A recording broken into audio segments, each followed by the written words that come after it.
Fascinating story. The Secret Survivor is a movie that will be screening at cinemas from tomorrow until the 22nd of November. Now, it's based on the life of Holocaust survivor Veronica Phillips. The 92-year-old is a Hungarian Jew who was deported on the 1st of December 1944 from Budapest to Ravensbrück, a Nazi concentration camp for women. Well, she now lives in Johannesburg. She's with us this morning together with the movie's director, Jonathan Andrews, also joining us. Good morning, Veronica. Morning, Jonathan. Thanks for your time this morning. Veronica, I think let's just start with you. And how do you feel about your life being turned into a movie? What's the story that you tell us? I think I want to leave something for the future generation. What people with bad intention make other people, because we only pray for one God. But because of another religion, we had to suffer all our life. Was it difficult for you to tell parts of your life, to tell your story, and to see it on a screen now? Well, I never told my story to anybody. And when I came to the genocide center, telling aides practically forced me to start to tell my story. And eventually, I was talking to the school children, which I'm still doing, to tell my story, to learn. Jonathan, I suppose the other question would be, why Veronica's story? I mean, there were millions who went through that, who had that experience. Why Veronica's story? Look, the result is actually something which I think was inevitable. I met Veronica for the first time at an event. It's called Zikaron Basalon. It's an initiative that started in Israel some years ago, where you invite a Holocaust survivor into your home, and you have this Holocaust survivor tell their story, and you can engage with them. So I was given the opportunity to actually film Veronica speaking this year at Zikaron Basalon, and when I sat down with her and I listened to this narrative, I had no choice. Yeah. I had to share it with people, and thanks to Veronica telling the story. How do you tell her story in your movie? I filmed quite a few sessions that I spoke with to Veronica, and I sat down and we worked through the story systematically. And then I very quickly realized that it being a documentary, I had an opportunity to cut into her tale and place the accurate historical narrative as she progresses through her story. And this is how it's pieced together in the end, where I have historians, I have other voices too, of supporting and giving us context and understanding for what she's telling us. Veronica, how old were you when this happened, when you were deported? I was just 18 years old. And I came from a very secluded life, and all of a sudden we've been thrown into the wagon, and the wagon started going, and they told us they're going to take us to the east to work. Little did we know that actually they wanted to cremate us, because we arrived in Ravensbrück at night. It's always at night when the dogs are howling, and they were shouting, "Schnell, schnell," which means quick, quick.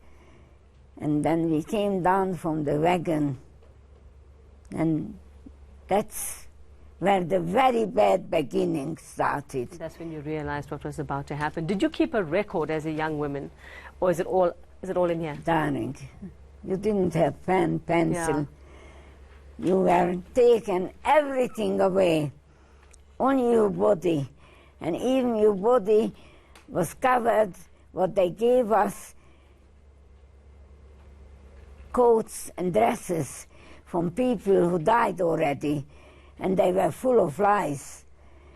And they started beating us. And I was scratching. The scratch lives in me as long as I live. I mean, it's certainly, and I think anybody who's read the tales of Holocaust survivors and those who lost people, I think you can't help but feel the horror of that time. Now, Veronica, you say you want to leave a legacy, you want future generations to know. What are you hoping this movie is going to do? What are you hoping the way you've told your story, or Jonathan has told your story, is going to do for future generations? I hope the future generation would learn never to do these things to another human being. Even animals don't do to each other what they did to us. And in the making of this movie, Jonathan, I mean, obviously there are harrowing details. Is it obviously not for the sensitive? Because how much detail do you actually go into of what Veronica's been describing for us? Look, Veronica tells her whole story. It includes, there's, if I can say, there's one or two humorous moments too. Veronica has a wonderful sense of humor. Veronica can still smile, can still engage. And then there's the very hard parts too. I tell the whole story. There is some archival footage that I do include to help tell the story. It's probably not for the sensitive, but the story is for everybody, young and old. And have you had others, maybe, who are in South Africa or others from around the world that you've reached out to, who've reached out to you and Veronica because of this? Absolutely, very interesting. Veronica shared a post with me just the other day, and she said, here is someone who worked with me 30, almost 40 years ago, who wrote to me now and said, Veronica, we didn't know this about you. Veronica did not want to speak about this. And that's what I want to ask you. I mean, obviously, you know, Veronica, to me, it would seem, yes, it was too painful for you to tell the story and relive it, but that's my interpretation. Well, is that why you didn't want to tell anybody the story before that? I even didn't tell anybody that I was Jewish. Why? I did not want anything to happen to me again. You never know what people have in mind. But these colleagues of mine, we still keep in touch on the computer, and they said, as Jonathan said, you never told us anything. I never did. And very interesting, just looking at your story, you went on to become a microbiologist and a geneticist at university. You moved here, you were a lecturer at Wits for 20 years, and in all that time, never telling anyone. No. But tell us very quickly before we let you go, Veronica, your life since then, since becoming a professional woman, since coming to South Africa, what has that been like, but living with all of this? I came to South Africa because I couldn't have any children.